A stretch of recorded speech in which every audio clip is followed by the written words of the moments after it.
Сәлем достар. Бүгін сіздермен біз шапканың выкройкасын сызып үйренетін боламыз. Ол үшін бізге бар болған екі ақ өлшем керек. Бірінші өлшеміміз ол глубина шапки.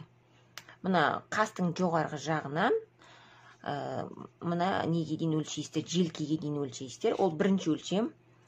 Екінші өлшем басты айналдыра өлшейсіздер, яғни окружность головы. Осы екі өлшемді алып алғаннан кейін біз мына жерге жазамыз. Глубина шапки бізде 40. Екінші өлшеміміз ОГ окружность головы бізде 59. Міне, бұл шапканы мен ұл балаға тігейін деп отырмын. Енді қараңыздар.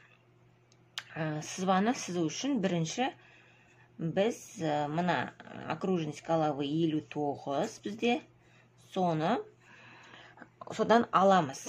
Сіздер аласыздар. Ол үшін бірінші матаның қандай матамен тігейін деп жатырсыздар.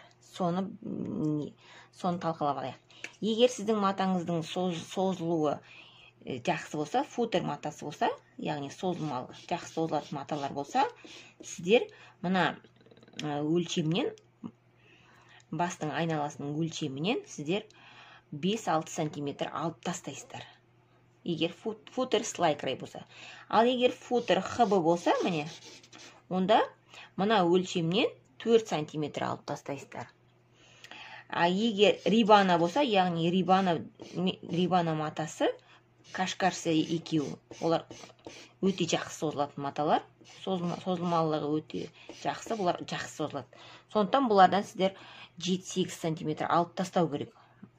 Әйтпесе ол кең болып қалады. Сонда сол алып тастағаннан кейін сол шыққан санды жазасыздар. Менде мысалы менікі трикотажбен тігем, менікі онша қатты созылмайтын мата болғандықтан мен 3 сантиметр алып тастаймын. Сонда менде шығады 56. Сіздер осы матаның бірінші таңдап аласыздар. Қандай мата өздеріңіздікі, сол бойынша алатын артық өлшемдерін алып тастайсыздар. Мына бастың айналасының өлшемінен. Енді 56. Осы 56-ны бөлеміз 4-ге. Менде шығып тұр 14. Міне 14. Осылай белгілеп аламыз. Бұл бізде басым қазір выкройка сызған кезде керек өлшем. Енді екінші өлшем жаңағы біздің глубина шапки. Глубина шапка бізде 40. 40-ты біз аламыз, 40-ты бөлеміз 2-ге. Менде 20 шықты. 20-ға қосамыз 1 сантиметр. Ол тігіске берілген 1 сантиметр. Және 5 сантиметр қосамыз. Егер кішкене шапкаларыңыз биіктеу болған қаласаңыздар, 5 сантиметр қосасыздар. Сонда менде шығады 26. Міне, 26. Осы бар жоғы, осы екі өлшем бізге керек. Осы өлшемдер бойынша біз выкройкамызды сызамыз. Міне қараңыздар. Осындай А4 қағазын аласыздар. Соның астыңғы жағынан мен аламын 14-ті. Жаңағы біздің есептеп алған өлшеміміздің 14-ті алып тастаймыз. Әжге 14-ті белгілеп аласыздар. Міне. Енді жоғары қарай глубина шапки жаңағы шыққан 26 санымызды аламыз. 22.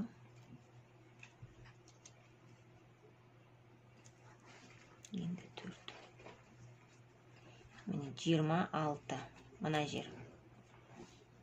Міне мына жер 14 сантиметр. Бұлай қарай 26. Енді осы жерден сызып аламыз. Бұлайнан сызасыздар. Прямоугольник. Және төмен қарай сызып аламыз. Осылайнан сызып аламыз.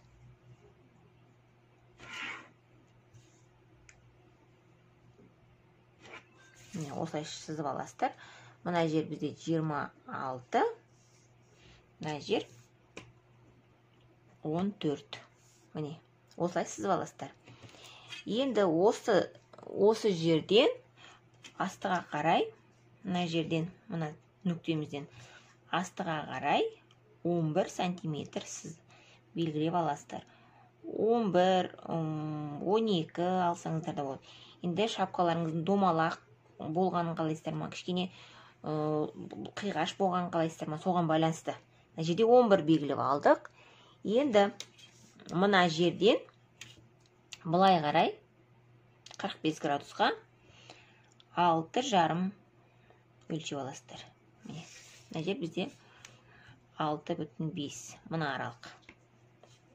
Міне, мына нүктені қойып алдық. Енді осы сызықты былайнан осылай қосамыз. Ақырындап қосып аласыздар. Қиғаштап.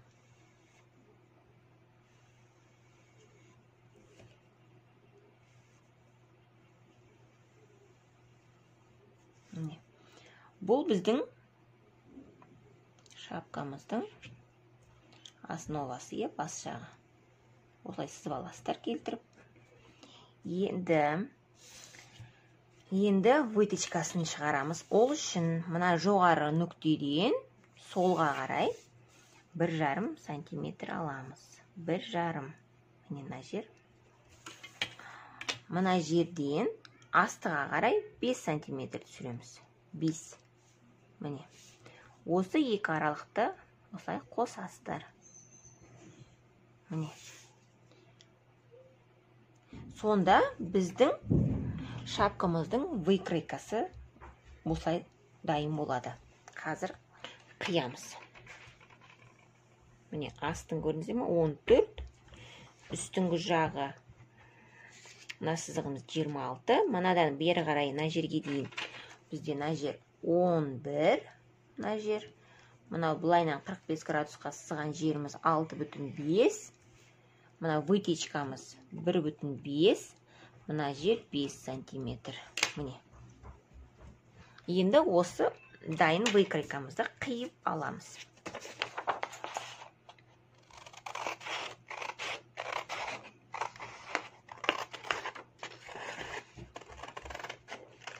Осы сызба бойынша детский балалардың шапкасында осылай выкройкасын жасасаңыздар болады. Үлкен адамдарға да, балаларға да барлығына тура осы өлшем бойынша жасайсыздар.